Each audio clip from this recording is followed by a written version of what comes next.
And News 3 is learning how a man with mental health issues ended up with an assault rifle as he makes his first appearance in court. That online purchase was completely legal under Wisconsin law. 20-year-old Andrew Meese is charged in a plot to kill 2 people. Tonight, for the first time, only News 3 speaks with the man who sold him that weapon. Andy Choi has the story.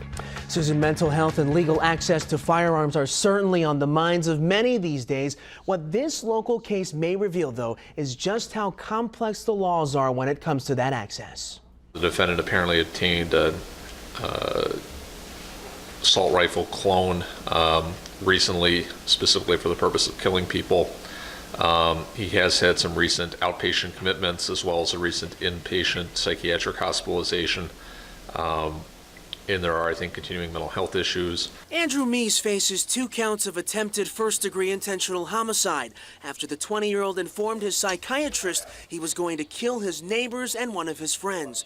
A criminal complaint details a confrontation last December when Meese knocked on a neighbor's door carrying a gun. A person can make a purchase online. They pay for it. They pay for the firearm in full at that point. This is the man who helped Meese purchase his firearm. Speaking only to News 3, requesting his identity remain hidden, he says Meese was shopping online for an AK-47 and reached out to the reputable firearms dealer to start the filing of paperwork, background checks, and the eventual firearm transfer. The process moved forward legally without any denial or delays. So it's a pretty quick process. Very tough to make a judgment of someone's character or mental well-being in that short period of time. News 3 has learned under state law, Meese's mental health history would not have been a red flag on a background check. Only those who have been involuntarily committed and prohibited by court order from possessing firearms would be denied a weapon. In this case, Meese voluntarily checked himself in for treatment. I don't want to be part of a transaction that ends up something happening. So I'm glad that this got stopped when it did.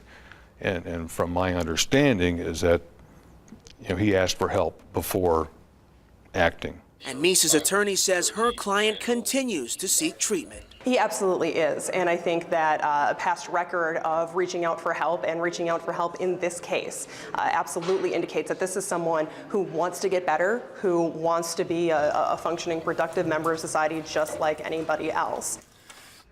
Meese is scheduled to undergo a psychiatric evaluation to determine his competency before his next scheduled court date on February 8th. He is currently jailed under a $200,000 cash bond. All right, Andy Choi reporting. Andy, thank you. You're welcome. Thank you, Andy.